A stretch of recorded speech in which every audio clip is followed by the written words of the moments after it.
Você está ouvindo Pretopia, o podcast em que conversamos sobre a audácia de sermos quem sonhamos.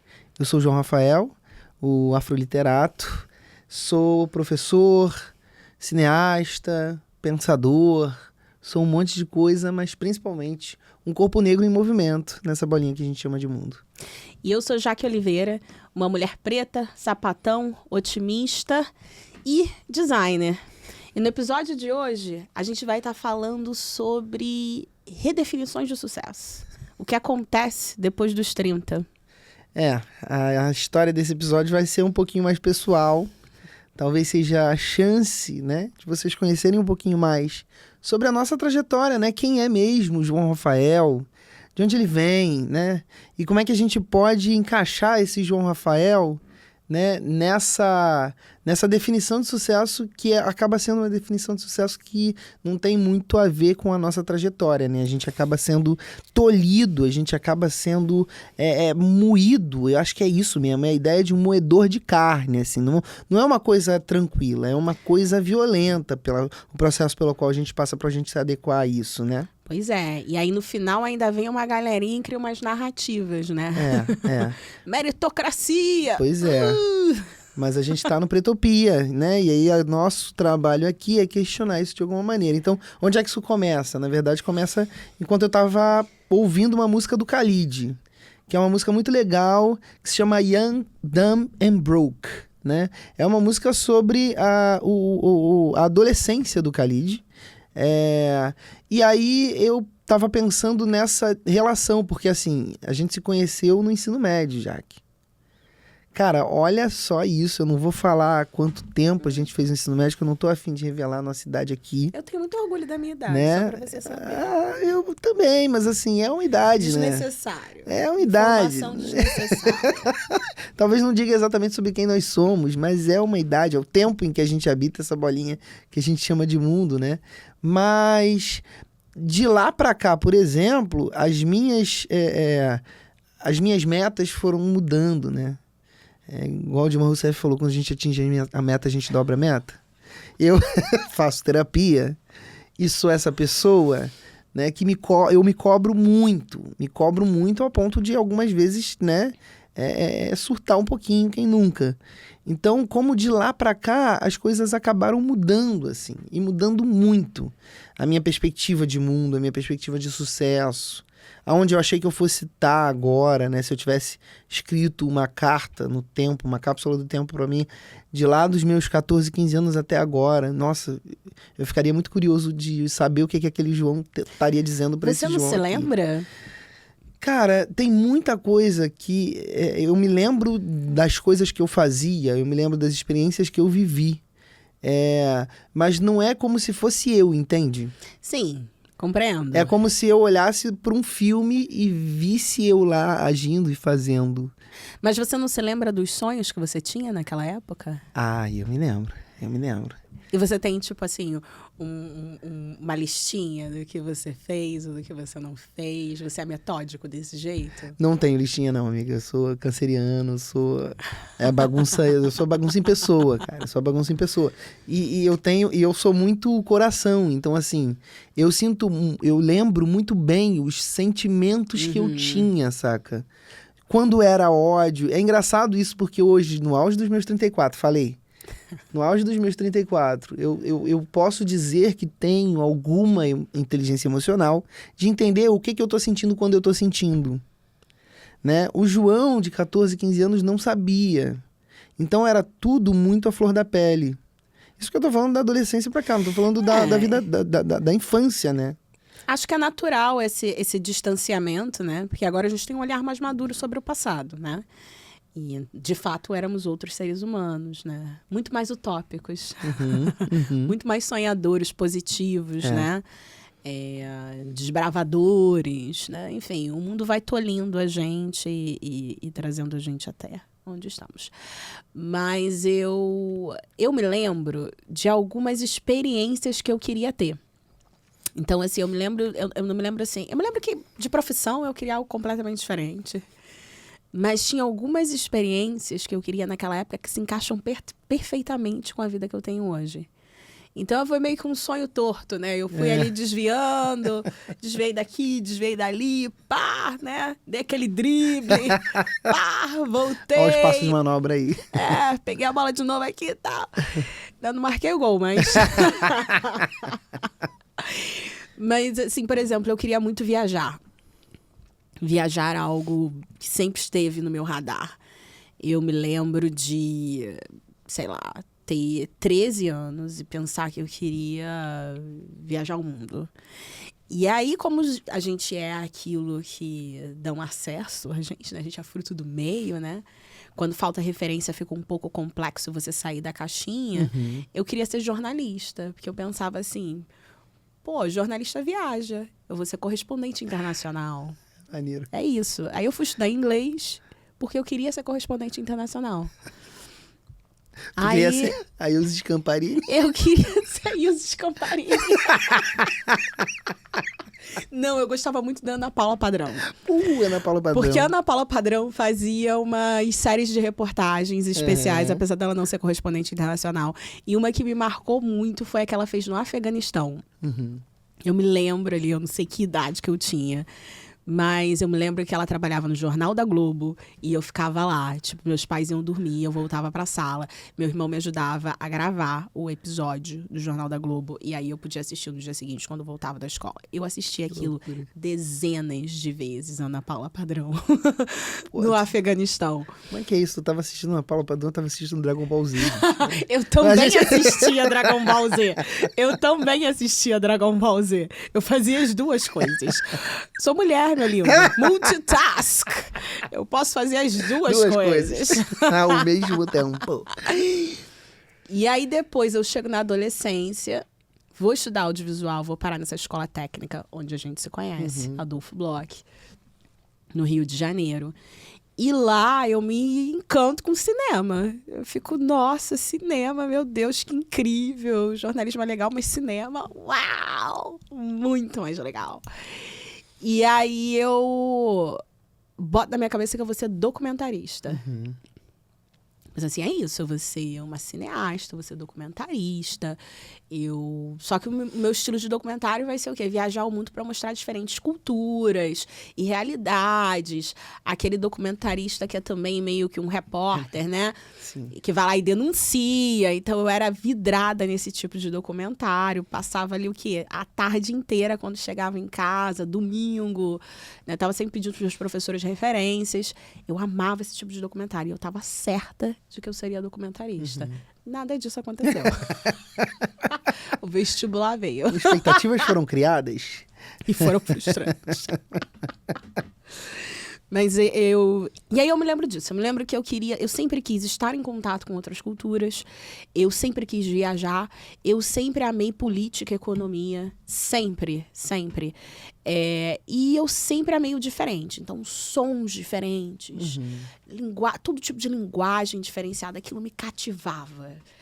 E o que eu faço, obviamente, eu não sou cineasta. Essa aí tá muito relacionado com o que você faz hoje. Totalmente. Só para dar aqui uma pincelada, né? Eu estudei Relações Internacionais e logo depois da faculdade morei na Colômbia, morei em Moçambique, retorno ao Brasil, vou estudar inovação no Quênia, depois fico no Quênia moro no Quênia por 4 anos e pouquinho.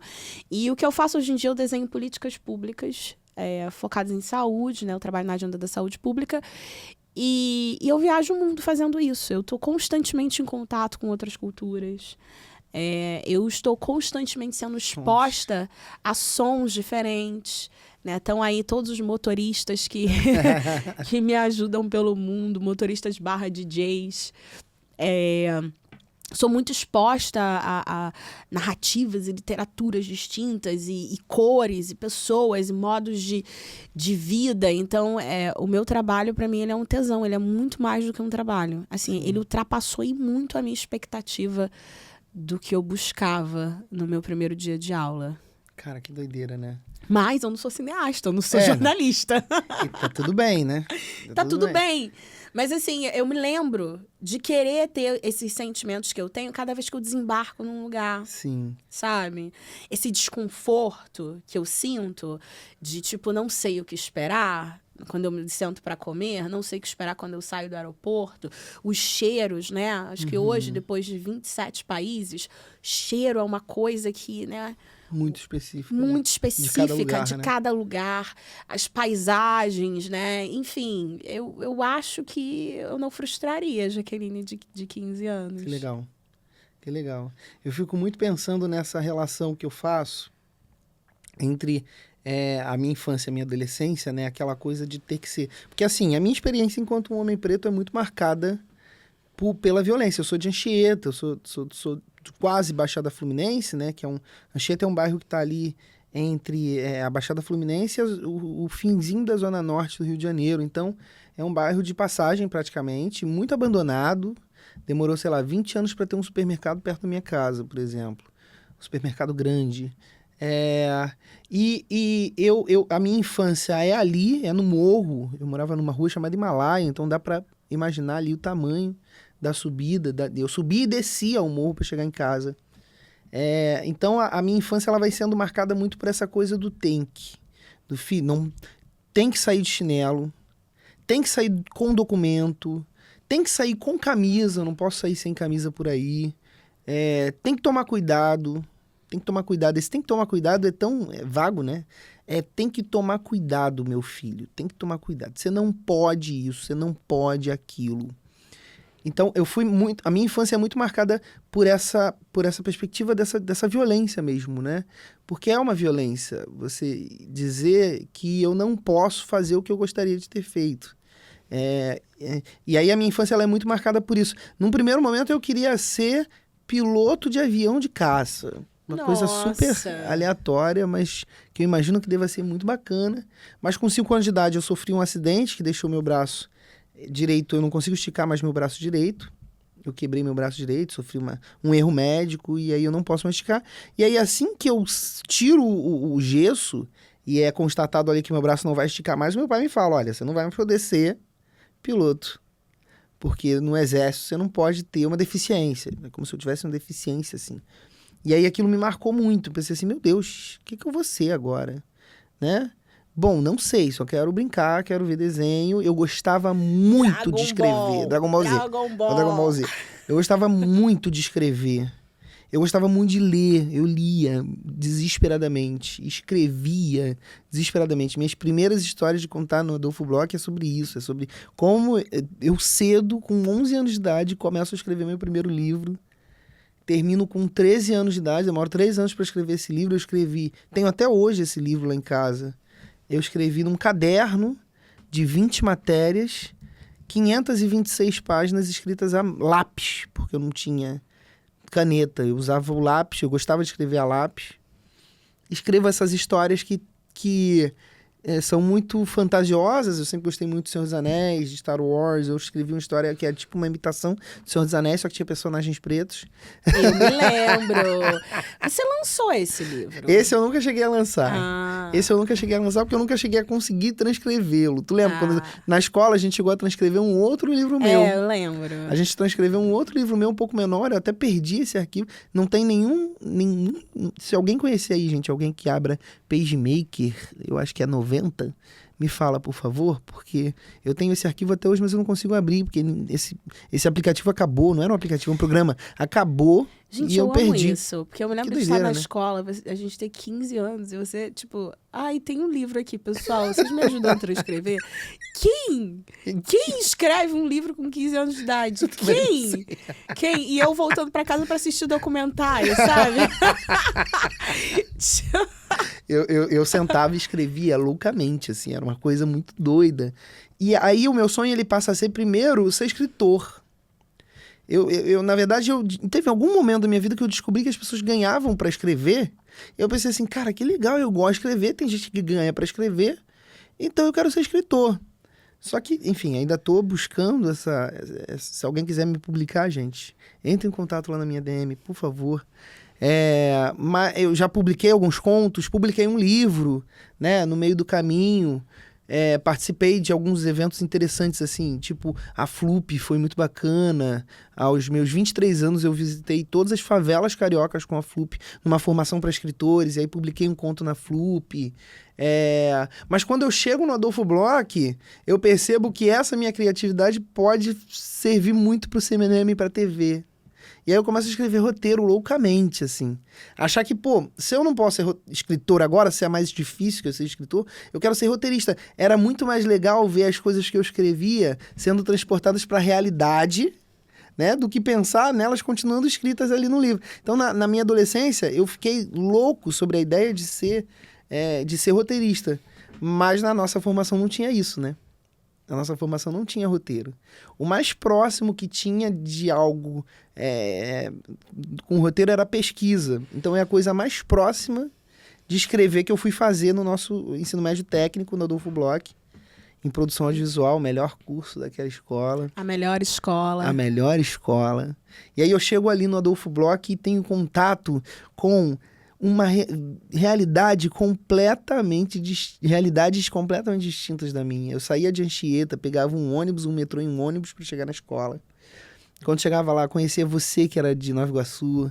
Conheci a Yasmin, que era da Taquara, sei lá, de algum lugar lá na Zona Oeste. Tinha a Domitila, que era de Santa Teresa. Iana, que na época morava no Valqueire. Então, assim, eu conheci um monte de gente, cada uma de um lugar do Rio de Janeiro. Eu conheci o Rio de Janeiro a partir do Adolfo Bloch. E eis aí o poder da diversidade, né? O poder da diversidade que a gente tanto repete... e que tem que começar na escola e que pode ser não só étnico, mas também de CEP, né? Essa diversidade de CEP é muito importante no nosso país. Pô, que doideira, porque assim, além da gente ter contato ali com o movimento estudantil, né? Com uma formação acadêmica, a minha formação acadêmica começou no ensino médio, né? O Antônio Cícero Cassiano de Souza, meu professor, me convidou para fazer parte do projeto Jovens Talentos pela Ciência, e eu com 15 anos de idade também estava produzindo um trabalho acadêmico, um TCC. Ai, muito nerd. Que loucura isso. Muito nerd, muito sério, nerd. Eu ganhava R$125. E eu sapatônica com violão. Leva a mal não, dá pra ver a diferença, né, pessoal? Matando aula, né? Matando aula. Dá pra ver a diferença. As prioridades de cada um onde estavam. Que loucura, né? Porque é isso, quando eu chego ali aos meus 20 anos... Não, na verdade, por ali, né? Depois que eu saí da escola, saí com 17. Entre os 17 e os 20 anos, eu percebi que quando eu cheguei ali, no finalzinho da minha adolescência, eu já tinha... início da minha vida adulta, eu já tinha acumulado um conhecimento bizarro. Isso é um fato, assim. Eu me lembro, eu estudei Relações Internacionais, eu me lembro que no primeiro semestre da faculdade, todas as cadeiras de filosofia, sociologia, política, ciência política, tudo isso eu já tinha tido no ensino médio. Eu já era um ser pensante. Que loucura. Eu já era um ser pensante. Eu estava muito à frente das crianças que estavam vindo das melhores escolas do Brasil aí. Os Santos do Rio de Janeiro. Então, existe um valor muito grande no pensamento crítico que parece que está morrendo dentro das escolas, né?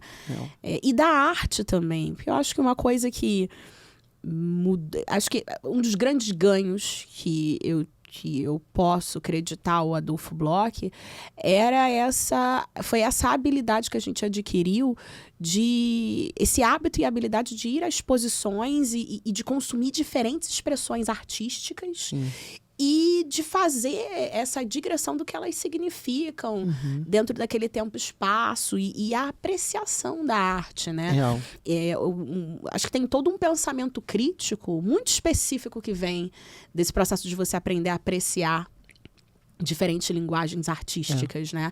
E que não é uma coisa comum nas nossas escolas, né? Ali a gente era o recorte do recorte do recorte, do recorte do recorte do recorte do recorte, porque nós estávamos estudando audiovisual. Na única escola da América Latina que tinha isso, né? Na única escola a nível técnico público. Ensino médio, público. Né? Então, enfim... Mais uma vez, o recorte do recorte do recorte, do recorte do recorte, do recorte do recorte. Eu me pergunto quando é que a gente vai deixar de ser recorte. Enfim, uma coisa que você falou aí me pegou, como você foi mudando e tal. Pra mim, quando eu cheguei ali, nos 24, 25, eu entrei num dilema muito grande, que era a diferença entre o ter e o ser. Até aquele momento, eu estava muito preocupada com o ser. E aí a sociedade impôs a mim um novo peso, que era o peso do ter. E isso, em dado momento, me tirou do meu caminho profissional. Porque eu entrei tanto dentro do fluxo, daquela caixinha do ter, né? Então, ser uma mulher preta, pobre, sapatão, vindo da Baixada Fluminense, movimentos sempre fizeram parte da minha trajetória. Acho que até por isso eu me adapto muito bem, assim, nos diferentes países que eu vou, e a coisa de se locomover, ela não é uma questão para mim. Mas esse ter e esse ser, em algum momento, eles se chocaram, né? Porque tem esse ser preto, Sim. esse ser sapatão, e aí tem esse ser de ser humano, né? Essas coisas que são parte das nossas interseccionalidades, mas esse ser intelectual que a gente almeja, né? Esse ser amigo, companheira, filha, que às vezes em nada tem a ver com essas pressões que a sociedade vão impor pra gente depois. E aí chega a hora de ganhar dinheiro. Né? Chega a bendita hora de ganhar o tal do dinheiro. E no nosso caso, sei que a sua situação era a mesma que a minha, pais que fizeram um esforço descomunal para que a gente chegasse até ali. Exatamente. Então também existe essa expectativa de você conseguir dar de volta para os seus, né? Mesmo que isso não seja falado, é algo que a gente cresce com, né? E aí eu me choco com esse ter e esse ser, e em dado momento eu decido ter. Então houve ali 3 anos e meio da minha vida, entre os meus 24 e 27,5, em que eu opto pelo ter. E foram os anos de maior infelicidade que eu tive. Porque eu tive, né? Obviamente, por vir da onde eu vi, o valor do trabalho ele era muito forte, né? E aí eu já era um ser privilegiado dentro da estrutura brasileira, né? Eu tinha ensino superior, eu havia vivido em 2 países, eu falava 3 idiomas. Isso não é normal nem para uma pessoa branca. Então, obviamente, eu gozei ali de alguns privilégios dentro da estrutura. Benefícios. Obrigada. Benefícios. Alguns benefícios dentro da estrutura. Então, muito jovem, eu comecei a ganhar muito mais do que é a expectativa. Sim. Né? Enfim, o que estava traçado para mim, eu não preciso dizer, todo mundo aqui já sabe. E aí, cara, eu acordava, eu mandava muito bem no meu trabalho, eu gostava dos meus colegas de trabalho, do ambiente, eu me sentia instigada, mas sabe quando você tem um vazio profundo dentro de você, que nada supre? Eu me sentia assim, era um vazio tremendo, nada supria. E foi um momento também da minha racialização, porque eu me racializo logo depois da faculdade, vivendo em Moçambique, e aí eu retorno para o Brasil. Então, eu experiencio a pausa do racismo estrutural, eu passo a ter a minha sexualidade sendo muito mais questionada do que a cor da minha pele, o que era algo então novo para mim, né? Então, ser uma mulher lésbica era muito mais problemático, porque Moçambique era um país naquela época onde era proibido ainda ser gay. Então, eu tinha que me esconder. Então, logo no meu primeiro dia no país, o meu chefe me leva para jantar e pede para eu não contar para ninguém, porque ele não poderia me proteger. Às vezes acontecem coisas que são muito impactantes no momento, a gente não consegue ter noção, né? Mas o que ele fez ali foi fechar uma caixinha. Ele me colocou, sabe, dentro de um armário que eu já não estava, mas ainda não tinha conseguido dar o meu grito de liberdade, assim. Então, eu não era assumida no trabalho. E aí ele pegou, ele me jogou dentro do armário de novo, sabe? E aquele trabalho era muito importante para mim, tá? Naquele lugar, naquela idade, era algo muito importante para mim. Então, eu facilmente aceito aquilo. Até porque a fala do eu não posso te proteger, ela foi pesada. E, de fato, ele não poderia. Sim. Então eu passo um pouco mais de um ano no armário de novo, em um momento da vida que eu tava assim, meu Deus, eu quero liberdade, sabe? Jovem, aquela coisa toda. E aí retornar pro Brasil, eu ganho essa liberdade de ser uma mulher lésbica, entre aspas, com todas as questões que vêm com isso. Porém, eu passo a conviver com racismo de novo. Só que dessa vez, de uma maneira diferente, porque eu tinha total consciência e eu havia experienciado o outro lado. Eu tinha vivido o outro lado da moeda. Eu tinha vivido acordar num lugar onde o fato de eu ser, de ter a pele mais clara, fazia diferença, mas ainda assim, de alguma forma, eu pertencia. E aquilo tirou dezenas de complexidades do meu dia a dia, que uma vez que eu desembarco no Brasil... Volta tudo. Olha, foi automático. Os primeiros 10 minutos no Brasil, ele já virou Brasil de novo. Uhum. E aí foi muito difícil para mim lidar com aquilo. Então, eu passo 3 anos preocupada com ter e sufocada. Sem poder ser. Sem poder ser. Totalmente sufocada. E pensando, o que eu faço? Qual é o próximo passo? Como é que eu saio disso? Eu tinha muita dificuldade de me relacionar, fazer novos amigos ou ter companheiras, tudo. Primeiro porque, na época, a pauta antirracista ela não estava em voga. Então, eu me sentia literalmente falando com as paredes, né? Eu falava com as paredes. Era isso que eu fazia. Então, eu me sentia solitária. Intelectualmente, eu não conseguia encontrar a minha tribo. Eu estava sufocada. Uhum. E ainda tinha todas aquelas outras coisas, né? Do dia a dia, que o Brasil tá sempre aí para lembrar a gente de quem a gente é. Então, foram anos muito difíceis para mim. Muito difíceis. Quando foi que você entendeu a complexidade de ser um homem preto? Quando é que isso veio para você? Eu costumo dizer, como o próprio Kabengele Munanga, né, diz, ele se identifica como um homem preto indisfarçável. Eu sou um homem preto indisfarçável. Minha racialização começa muito cedo, muito cedo. Canceriano também, eu sou muito negócio de coração. Eu me lembro da minha primeira paixão ainda na creche. Sei lá como é que eu tinha. Nossa, gente. Que eu tenho lembrança disso. Desculpa, mas olha, eu achava que ser pisciana era problemático. Nossa, mas... não, gente. Eu fui trouxa demais.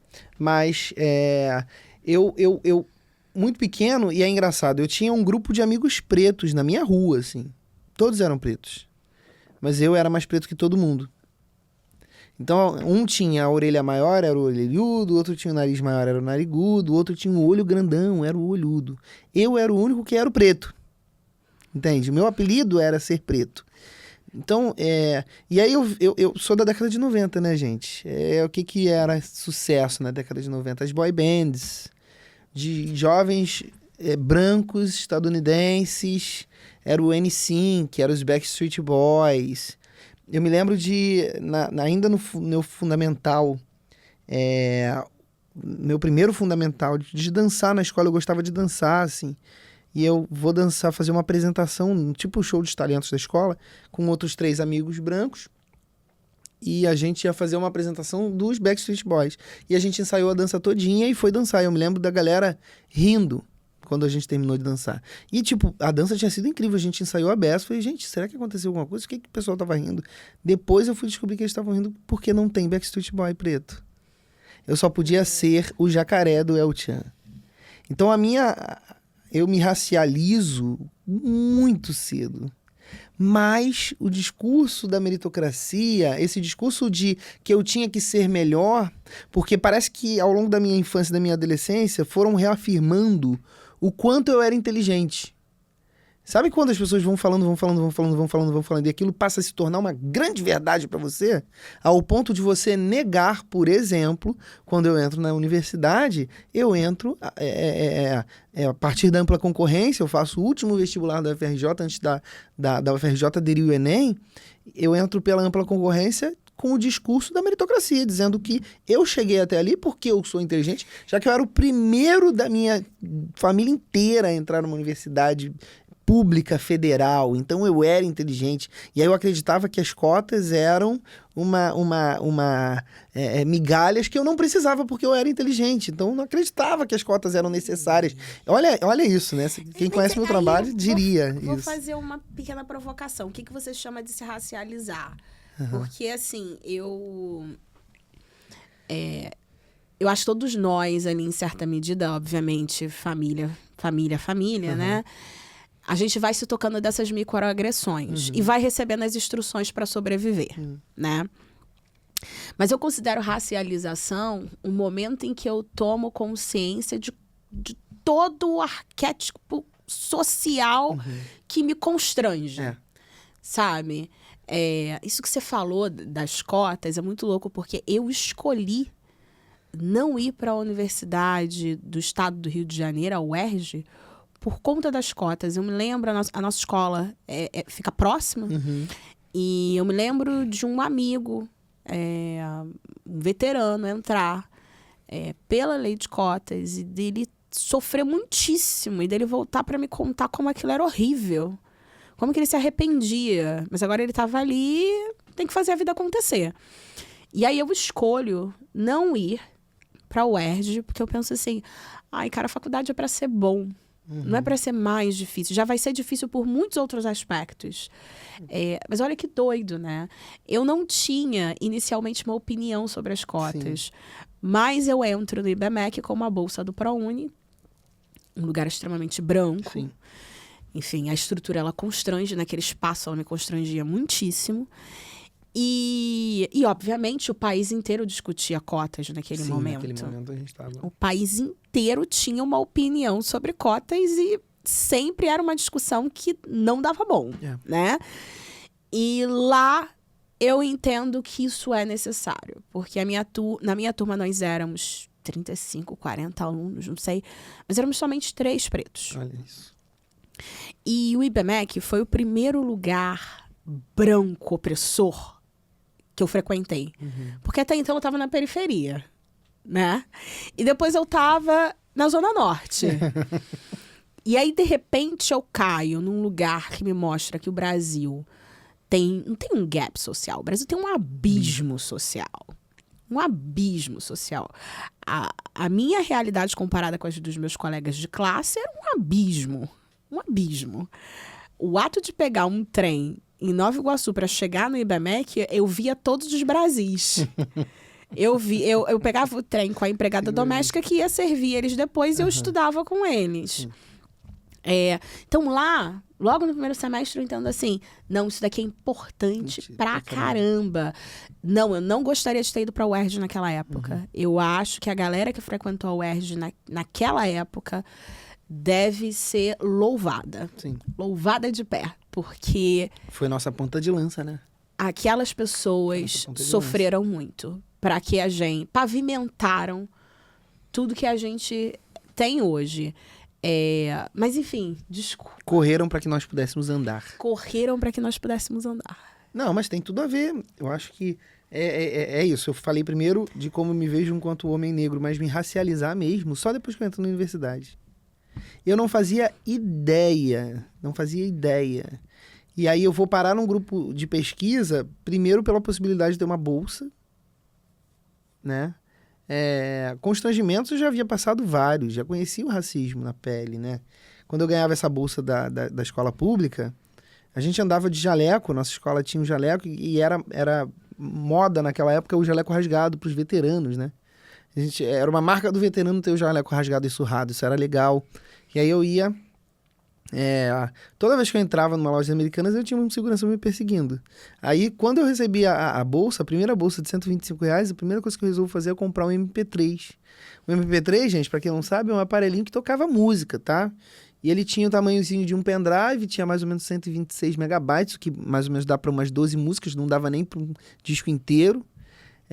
Eu tinha que ficar revezando as músicas para poder ouvir um disco inteiro. E aí eu vou lá nas lojas americanas comprar o MP3. E o segurança que sempre me perseguia, voltou a me perseguir. Eu falei, agora eu tenho dinheiro. Você tá vendo aqui, ó? Eu quero que você pegue esse MP3 para mim, porque eu vou comprar aqui o dinheiro. E mostrei o dinheiro para ele. Até hoje a Mona Lisa me lembra dessa história, minha amigona. Mas é quando eu chego na universidade que eu tenho a oportunidade de ter contato com a teoria. Porque já tinha muita gente escrevendo sobre o que eu vivia na pele, mas eu não fazia ideia de que isso fazia parte de uma série de conceitos, né?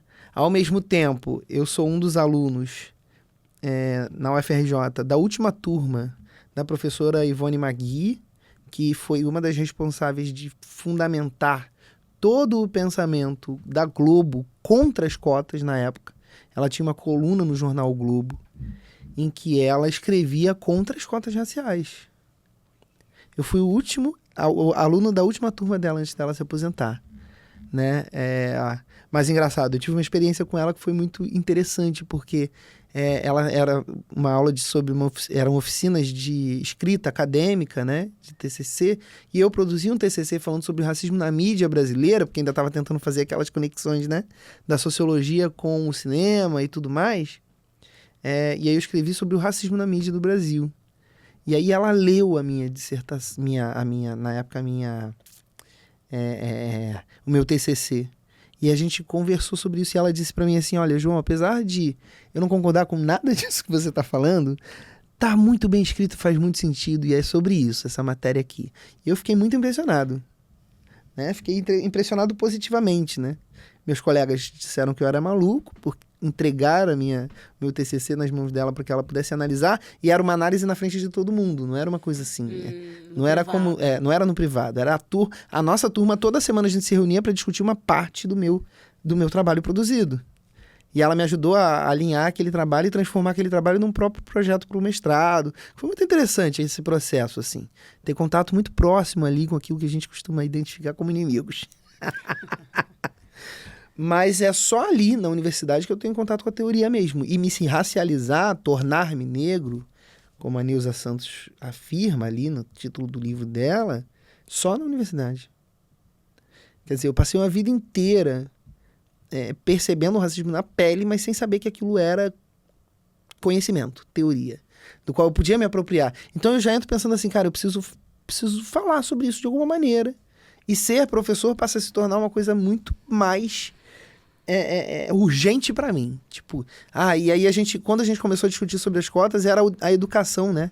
A principal forma de mudar o mundo era a educação. A gente tinha essa coisa. Brasil, o país do futuro. O país do futuro a partir da educação. Então eu falei, cara, vai ser por aí. Eu vou entrar, vou ser professor e vou mudar o mundo a partir da educação. Mas aí eu acho que surgem algumas coisas, né? Porque a nossa geração virou um recorte.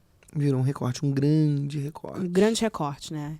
Um recorte do recorte, do recorte, do recorte, do recorte, do recorte. Então, me lembro de estar morando em São Paulo e participar de uma aula que uma amiga minha deu em uma universidade. E ela colocou os alunos para me entrevistar. Era uma turma de rádio e TV. E eles fizeram um Roda Viva comigo. Que legal. Muito legal. E aí, a gente começou a conversar sobre o que é sucesso, né? A gente conversou muito sobre racismo, obviamente, sobre política, economia, Brasil. Mas a gente caiu, então, no que é essa pretopia, né? O que é esse sucesso? E no fato de que a minha trajetória, a sua trajetória, como sudestinos, é uma, né? Porque a gente cresceu no estado do Rio de Janeiro. Caraca, foi capital por séculos, tem a maior estrutura estatal da federação até hoje. Eu me lembro de estudar com um carinha de Porto Alegre, que já havia morado no Rio, adolescente, e ele virou para mim e falou assim, olha, essa mobilidade social no Rio Grande do Sul não é possível. A quantidade de universidades públicas que a gente tem nesse estado, escolas federais, né? Pedro II, CAP UFRJ, CAP UERJ, as FATECs, né? A gente tem uma série de aparelhos estatais nesse estado que permitem com que eu e você saíssemos. Mas o mesmo não pode ser dito para alguém que tá ouvindo a gente na Bahia, que tá ouvindo a gente em Manaus, que tá ouvindo a gente em Cuiabá, em Porto Alegre, em Curitiba. Então, eu começo a entender também, e obrigada São Paulo, eu começo a entender o Brasil e eu começo a entender o meu privilégio como sudestina. E também começa a entender como esse recorte do recorte do recorte do recorte. Sim. Do recorte do recorte do recorte do recorte. E fico me perguntando assim, e aí? O que acontece daqui pra frente? Qual é a minha pretopia? Porque existe um hiato ali depois da gente, né? Essas políticas públicas, elas foram destruídas. A gente foi tudo se implodindo, né? Foram destruídas, o que significa que a geração que vem depois da nossa, ela precisa muito se amparar na gente, para que a peteca não caia. E aí, qual é o exemplo que a gente está dando? Porque quando eu olho assim, meus amigos pretos que chegaram lá aqui, entre aspas, tá, pessoal? Chegaram lá em uma aspas gigante. O que a gente encara, o que a gente faz com esse ter? A gente compra uma casa grande, contrata uma empregada. Né? A gente vai lá e pega os mesmos arquétipos brancos e traz para nossa vida. A gente colhe e copia os arquétipos brancos. E aí eu acho que tem uma pergunta de pretopia, que é o que é, de fato, essa economia preta, esse capitalismo preto, esse sucesso preto. Porque, para mim, ele não pode ser esse arquétipo branco. Definitivamente. Esse arquétipo branco, ele trouxe a gente para esse estado caótico, social, climático, econômico e político. Né?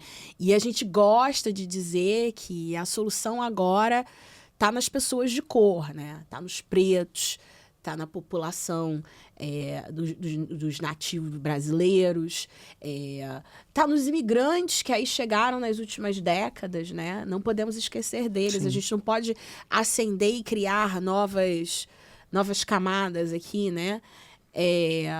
Mas e aí? Eu acho que a gente está precisando se desafiar. A gente está precisando se desafiar. É legal a gente reconhecer a nossa trajetória. Eu tenho certeza que muita gente vai se identificar. E muita gente vai estar aí caminhando e seguindo esses passos e daqui a pouco chegar lá. Mas, e aí? A gente ainda vai ficar almejando uma mansão no Leblon? Né? Um pedacinho da novela do Manuel Carlos? Um pedacinho da novela do Manuel Carlos, sabe? É isso que a gente vai continuar almejando? Né? A gente vai continuar contratando uma empregada doméstica? Mas agora sou eu, preto, vou te tratar melhor. Né? Isso me incomoda. Uhum. Hoje isso é um grande ponto de incômodo para mim.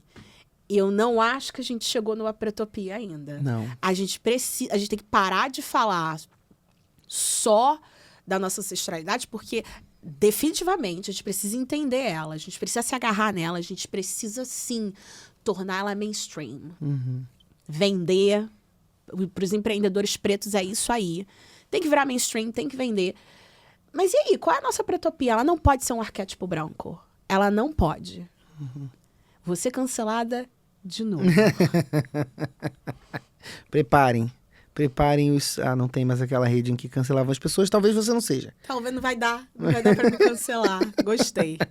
Alô, Elon Musk. Não tem a rede tóxica. Eu concordo muito com você, assim. Eu vejo essa pretopia... como, na verdade, a possibilidade da gente pensar novas relações entre nós, assim. Eu acho que a ideia de alguma maneira tentar quebrar o individualismo, de alguma maneira tentar quebrar essa ideia de competição, né, que o capitalismo imbricou na nossa mente, assim, de que a gente tem que competir uns com os outros, muito mais do que andar junto, né? Tem até um ditado africano que fala sobre isso, né? Que se você quer ir rápido, vá sozinho. Mas se você quer ir longe, vá em conjunto, né?